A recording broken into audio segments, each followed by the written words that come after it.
Project Daddy in the motherfucking building. Hands up, hands up to the goddamn ceiling, the greatest American alive. You, not me.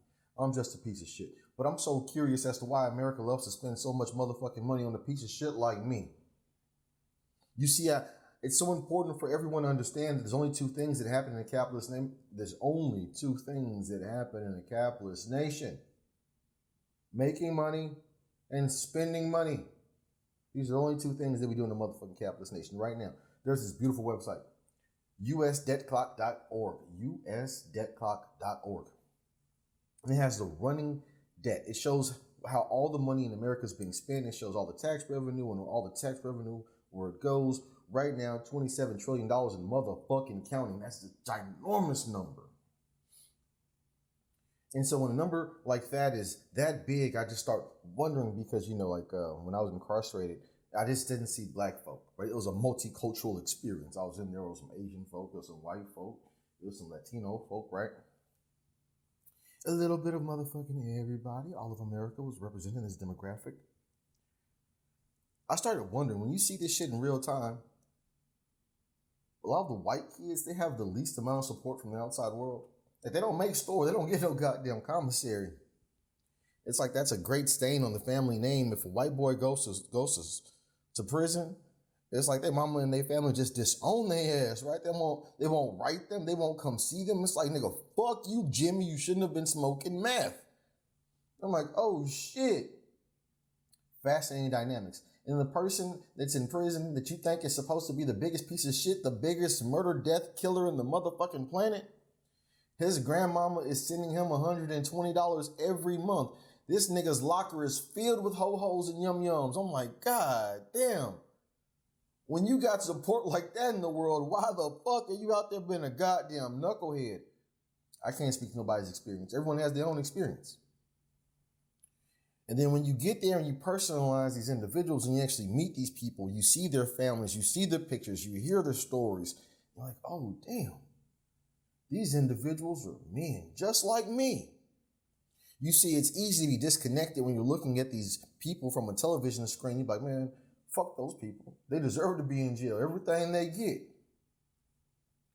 And until I had a firsthand account, that I even start thinking about the experience. And then after I started thinking about the experience and looking at these people, because I'm like, man, there's got to be a bunch of horrible folks for us to want to spend as much money as we spend on these people. Somewhere around $100 billion, mass incarceration, 2.2 million American men. That's how we spend this cash. I'm watching this debt clock and it's just rolling. Money is being spent left and right. And as we argue over cultural differences and we're never ever talking about money, and I'm like, why the fuck in a capitalist nation, it's in the goddamn name, why don't we keep the main thing the main thing? How in the fuck can the story change when the story is only about money? We talking about motherfucking money. I get lost. And when a nation like this builds and amasses so much fucking wealth, we know how to do it, we know how to do it well, but when it comes to people that we fucking despise, we will spend money on them just to keep them in poverty. It's a fascinating thing. It's a Ponzi scheme built on the lives of poor people. When the folks who run the nation, right, all these great thinkers, and I have to talk about these individuals with these big ass degrees, with these big ass goddamn brains, and we invest so much money in them. We believe as the people, the American people, the greatest Americans alive, the greatest citizens that have ever lived, believe that paper makes a person powerful. If you have a big ass degree or a big ass bank account, then our minds, by default, it just says, oh my gosh, he must be important.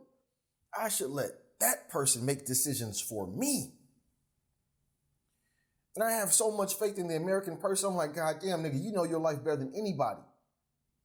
You have institutional comprehension. You see money being spent. You can go to usdebtclock.org and see how the money is being spent. But instead of focusing on something that's very important, you can talk about nonsense. Culture wars. I don't want nobody to get free shit. I don't want nobody to go to college. I don't want nobody to do this. Fucking culture wars. You'll attack a poor person, but then when you watch bailouts happen and you watch these stimuluses roll out and these fucking rich people get a whole bunch of money. I actually had a conversation with the person. Anecdotal evidence does not prove fact, but goddamn, it is interesting as fuck. I'm speaking to a Latino man, right? And he's incarcerated. I'm talking to him on the goddamn telephone. And he's like, for Donald Trump. And I'm like, hey, it's cool, man. Your political affiliation, it doesn't bother me. But when he's sitting there talking about, I don't want anybody to have no free shit, I'm like, crazy ass man, they're spending money on your ass right now. And in my personal opinion, as a conservative, moderate person, I don't know, I'm just an American. I just want to spend money on doing good things. I'd rather spend that money on buying a single mother a home than to have your stank ass incarcerated over there eating ho-hos and yum-yums and goddamn oodles and noodles and shit. Why do we spend money to keep people impoverished when we can lift people out of poverty with the stroke of America's magic wand? You say, hell no, this ain't no fairy tale. This is real money. I swear to God, I know it's real money. But do our politicians know that it's real money? We got to hold these people accountable. We have to. Whenever there's a crisis, oh my God, the fairy American godmother, Uncle Sam, somebody comes with some special powers and all of a sudden magic happens and money disappears into thin air. Here goes $4 trillion. COVID. 250,000 Americans dead. COVID. 4 trillion. Let's do it. I never knew that spending money saved lives. Somebody make that equation for me. I never knew that spending money saves lives. And how much money did spending $4 trillion, how many lives did it save? And then how many people have died from fucking despair because they lost their business, because they lost their home, because they lost their wife, because they lost their life, goddamn. It's funny. Any system will tell you exactly what they think about you and how they spend their money. And now stop asking me about, don't talk about, I don't want to spend no money, because whether you want to spend money or not, the money's going to get spent, motherfucker. Shit. Now, how do you want to spend the money? You want to kill people or heal people? I'm just saying, I'm curious. America knows how to address poverty. When those GIs were coming back from World War II, they didn't fucking start building massive ghettos. They didn't say it was a public good for the GIs coming home from World War II to live in project buildings that are owned and controlled by a federal budget. That's not the decision that they made. They created access to capital at a low interest rate, and they turned these men into owners. That's how they fought back on mass unemployment. That's how they fought back on having large social programs. And when we can look back in 1934 and see what the response was for the American person, how come we can't apply this exact same knowledge to the American today? Man, we like great thinkers. Milton Friedman won the Nobel Prize in economics. And his point was, one of his greatest points, is no one is going to take care of someone else's property better than they will take care of their own. And so instead of creating access to ownership and pipelines to ownership for the American person, we'll create and throw money at them and say, you should have health care instead of owning the place in which you reside. I promise you, the greatest fear that any American person should have is being homeless on those motherfucking streets. It sucks out there. And I promise you, if you do not own the place in which you lay your head, you and your family are in grave danger. The bad people are coming. The mob is coming to take your home. The Russians, the Chinese, the billionaires, the socialists. Man, most importantly, two important people who are going to come to your door. Your landlord and your local sheriff or constable to get your ass out on the motherfucking street. This is the American reality. And so when I hear wonderful, brilliant, intelligent individuals like Andrew Yang talk about a universal basic income, brother, I love you for thinking about the American person, but I need a pathway to owning this place in which I exist. I've seen family members live in trailer parks where in trailer park they ain't got no plumbing, trailer park ain't got no motherfucking butane, fucking holes in the floor, safety hazards for my grandmother. I don't know where you live or what you live in, but I'm just saying, if you're going to talk to the American person, then I know for sure how to create wealth and how to create safety and security for the American family.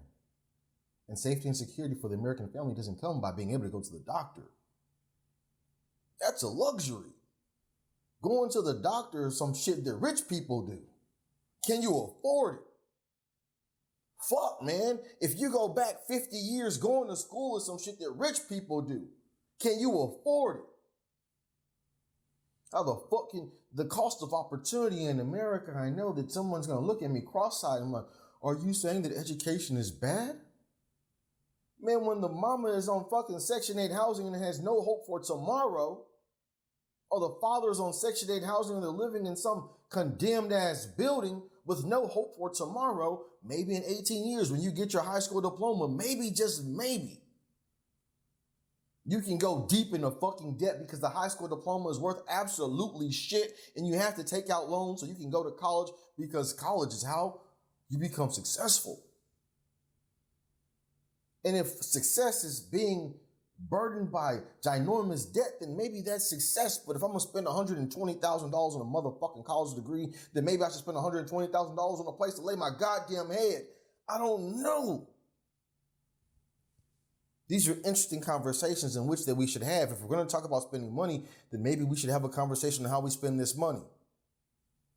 When the brilliant people who've been in public service for years, fucking decades, Bernie Sanders,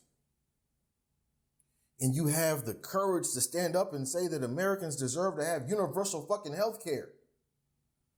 I guarantee you, if those people owned their home and had clean running water and were not burdened by the stress of should I clock in tomorrow to go work at fucking Walmart for $9 or $7 or however many pennies they throw at the American person, options.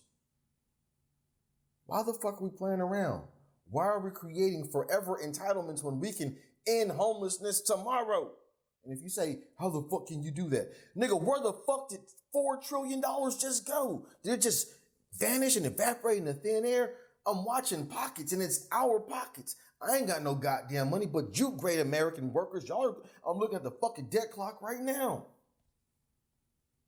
330 million people, 150 million people workforce. That's as of now. Officially unemployed, 11 million people. Actually unemployed, 18 million people. I'm just looking at the motherfucking usdebtclock.org. It tells you where we are right now, source the United States Treasury. If a motherfucker like me who's been to the penitentiary and had some subpar public education can count and use my fingers, I know that you can too. You brilliant ass politicians, why are you throwing change at the American person? What are you doing? Why aren't you a patriot? Why don't you have the courage to do what needs to be done? Man, they like to talk about Franklin Delano Roosevelt, and hell, he was a bad motherfucker. And when times got really, really hard, he spent a bunch of fucking money. And when he was done spending a whole bunch of money, the American government owned a lot of property, and the American people didn't. The entitlement programs in which he created, they are wonderful. If you want to say that they created a social safety net so the American person cannot fall. But it also created a motherfucking ceiling that prevents a lot of American citizens from becoming owners to live in perpetual poverty. And they call it a public good. Somebody come have a conversation with me when we're talking about public housing. How is this a public good to have someone living in perpetual poverty? If you want to end homelessness, if you want to eradicate poverty in America, then you have to create a pipeline to ownership. You can't have no free America if free Americans don't own anything. If you want, oh my goodness gracious, when I get so excited, my tongue starts going so fast because the American people get me excited. The greatest Americans alive, they get me excited. You guys are my heroes. The ones who get up and do that daily grind every fucking day. And it's time that these wonderful people that you elect to be your representative, it's time they start speaking for something that's going to empower you by turning you into an owner. We can have this conversation about how the healthcare system in America is so unfair. We spend so much money on the healthcare system. If we were just to reform it, then we would have a better healthcare system. Could you imagine if we reformed our housing market? Could you imagine? Could you imagine if our focus was to stop the legacy of poverty, and to stop the legacy of poverty, the greatest inheritance that a person can have is a home. The greatest American alive. The greatest American alive.